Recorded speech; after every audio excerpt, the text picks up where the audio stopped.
He whispered it in the bathroom, and I forgot about everyone else. I shouldn't even be telling this, but tonight, I can't sleep.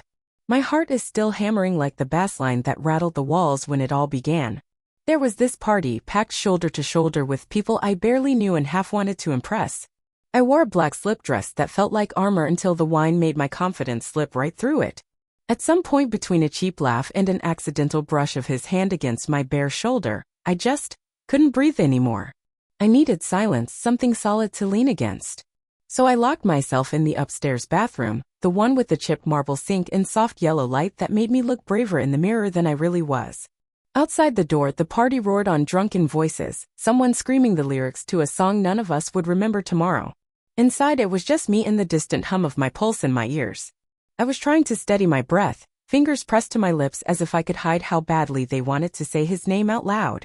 Then the doorknob turned. I didn't say a word, I couldn't. He slipped inside before I thought to stop him. The latch clicked shut behind him, sealing me in with the one person I'd spent half a year pretending not to watch. His eyes found mine in the mirror first, that lazy, knowing stare that always felt like it could see through my excuses. "Hey," he said softly, voice warm enough to melt whatever fight I had left. I opened my mouth to protest. To say this was a mistake, that he should go back to the noise, the lights, the pretty girls who didn't hide in bathrooms to keep from looking at him too long. But he stepped closer. So close I felt the heat of him along my bare arms before he even touched me. "Don't run this time," he murmured. And when he whispered what he did next right against my ear, the rest of the party just vanished. If you told me a month ago that I'd let him find me like that, cornered by my own heartbeat, pretending to be someone who didn't want him, I would have laughed. I used to practice indifference like it was a prayer. But none of that mattered once the door clicked shut behind him. The bathroom suddenly felt too small for the both of us. My back pressed against the sink's cold edge, my fingertips gripping porcelain like an anchor. He didn't rush. He never did. He just leaned back against the door like he had all the time in the world to watch me come undone under that soft, relentless stare. "You don't have to hide from me, you know," he said.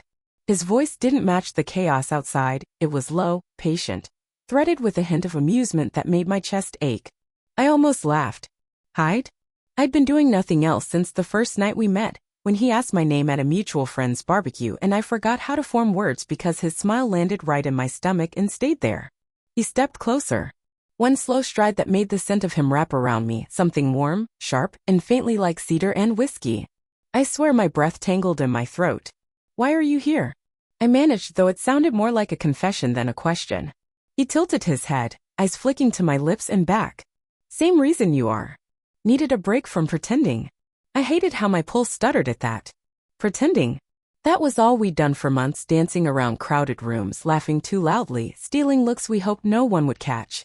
I told myself it was harmless, that he'd never pick me.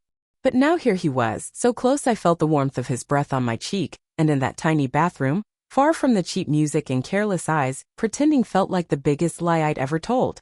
He reached up, fingertips ghosting along my jaw, so gentle I shivered before I could stop myself. "I should go," I whispered. His mouth curved. He leaned in, so close I could taste the word before he said it, the one that would ruin every reason I'd built to keep him out. And when it fell from his lips right against my skin, my knees almost gave out. He said my name, just my name, but somehow it sounded like something no one else had ever spoken right. I didn't know a single word could make my whole body forget how to stand still. The bathroom was too bright and too small, and I was too aware of every inch where his heat brushed mine. He didn't even touch me at first, just hovered, watching the way my lips parted, the way my breath caught when his knuckles grazed my collarbone. Outside, the party had blurred into a muffled heartbeat behind the door. It felt like we'd slipped into a different world where the only thing that existed was the soft ache under my ribs and the hush of his voice when he said my name again. Slower this time, as if he was tasting it. "You have no idea how long I've wanted to do this," he murmured. I wanted to laugh, or deny it, or say something clever to make him doubt this dangerous certainty between us. But my voice was gone, drowned somewhere under the waves rolling through my chest. His fingers found my wrist, tracing the inside where my pulse stuttered wildly under his touch. I think I gasped. I think he heard the soft sound that broke between my teeth because he smiled, that slow, wicked smile that always made me want to look away but never could. "You're shaking," he whispered, almost teasing, but softer than a secret. I could have lied, but what was the point? Every lie I'd told myself about not wanting him dissolved the moment his hand slipped behind my neck and he leaned in, not kissing me yet, just close enough that my mouth burned for it. I shouldn't, I breathed. It was a last defense, fragile and stupid and trembling on my tongue. I know, he said. But you don't want me to stop. He was right. God help me, he was right. And when he finally closed the space, pressing his forehead to mine, his breath spilling over my lips like a promise, I realized there was no noise outside that could drag me back. I had forgotten everyone else. All I could remember was him and the way my own name sounded when he whispered it like a vow I was too weak to break. When his mouth finally found mine, it wasn't the rough, desperate thing I'd pictured so many nights alone. It was worse or better because it was patient. Slow enough to make me ache for every inch he didn't rush to claim. He kissed me like he had all night to taste the things I'd been too afraid to say. Like he'd been waiting for the exact second my resistance would crumble under the weight of my own wanting. My fingers curled into the fabric of his shirt, trying to pull him closer, trying to anchor myself in something real while the rest of the world fell away. He made a low sound against my mouth, something almost like a laugh but softer, rougher. You don't know what you do to me, he murmured, lips brushing mine with every word. I wanted to answer. To confess that I'd imagined this 100 ways in cars after too many drinks on the dance floor when his hands lingered too long at my waist, and dreams that left me breathless and ashamed of how badly I wanted them to be real. But he kissed me again, deeper this time, stealing every syllable before I could give it shape. My back hit the bathroom door, hard enough to rattle the doorknob, and I barely noticed. All I knew was the heat of him pressed into me, the way his hands mapped the curve of my waist like he was memorizing it through the thin silk of my dress.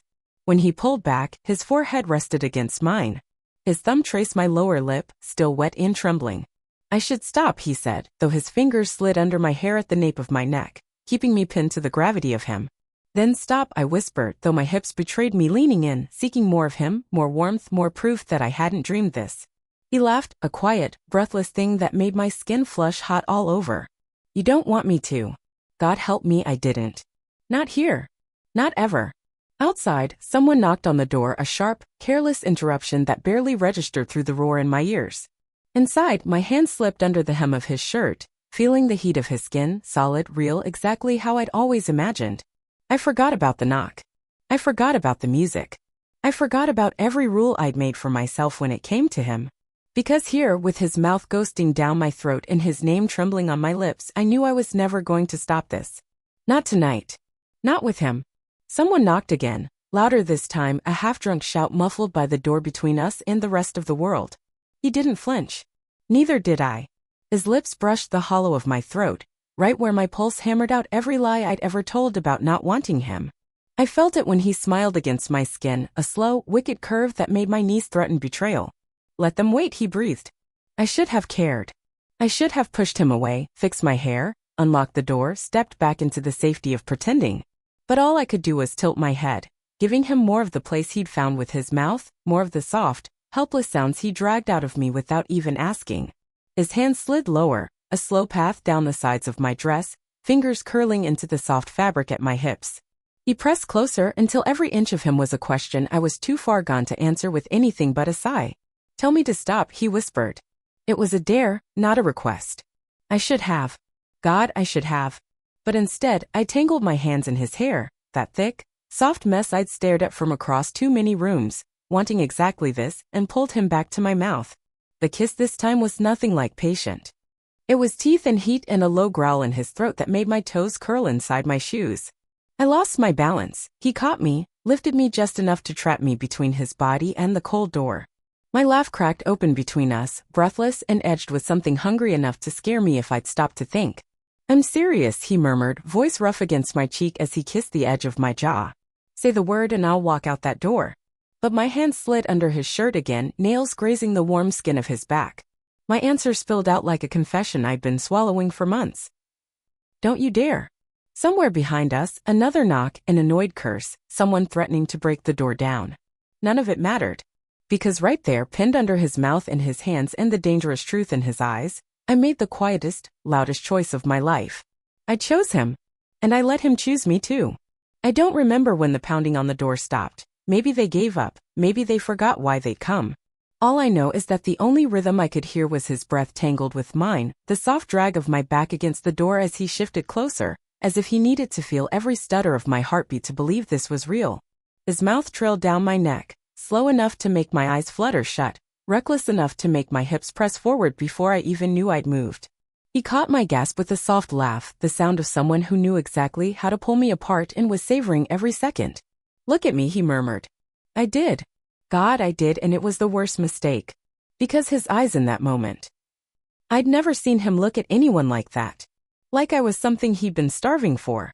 Like he'd take his time devouring every secret I'd hidden under my skin. My hands were clumsy, desperate, pulling at his shirt, pushing it up just enough to feel the hard lines of him, warm and alive under my trembling palms. He groaned when my nails scraped lightly across his ribs. The sound shot straight through me, turning my spine to liquid heat. He pressed his forehead to mine, breathless now too, our lips brushing but not quite kissing, an unbearable tease that made me whimper before I could stop myself. "Your trouble," he whispered, his grin wicked and tender all at once. "You know that." "Shut up," I breathed, laughing against his mouth, dizzy with how easy it felt to forget the rest of the world when he held me like this. He did, but not with silence. His mouth caught mine again, deeper this time, rougher, and my body answered without permission, a soft arch of my back, a quiet, helpless sound I'd never made for anyone else. Outside that door I was polite, careful, endlessly composed.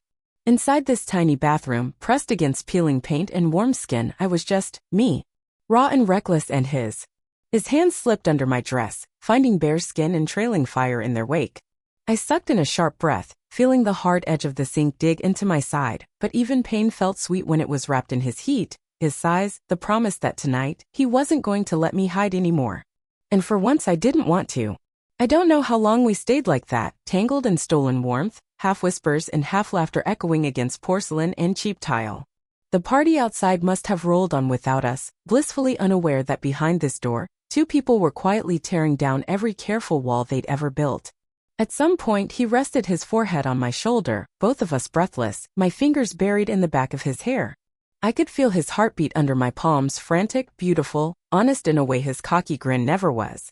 When he finally looked up, his lips were pink and swollen, and his eyes were soft in a way I'd never seen before.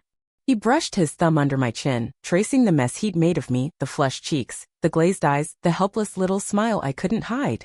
"I should have done this a long time ago," he said, voice low but edged with a hint of wonder, like he still couldn't quite believe he'd gotten this far. I laughed, dizzy and ruined and so stupidly happy I could have cried. "Yeah, you really should have." He kissed me then, not hungry this time, but sweet. Lingering. Like he was memorizing the taste of a secret he'd never give back. When he pulled away, he stayed close, resting his nose against mine. "Come with me," he murmured. Not a question, more like a promise he was carving into my skin with every word. "Leave with me tonight." I didn't answer with words. I didn't need to. I just nodded, too afraid my voice would break if I tried to speak. Somewhere behind us, the music shifted louder, clearer now that the rush of blood in my ears had softened. Someone banged on the door again, louder this time, followed by laughter and a muffled curse. He chuckled against my neck, and I felt it vibrate through my bones. "Guess we have to let the world back in." I straightened my dress, tried to fix my hair in the foggy mirror, but I caught my own reflection and saw it plain. The truth written in flushed cheeks and swollen lips, the truth that I'd never hide again. He opened the door and the party's roar swallowed us up. But his hand found mine in the dark hallway, squeezing once, steady and sure. And as we stepped back into the noise, I knew one thing for certain. He whispered it in the bathroom, and I would never belong to anyone else again.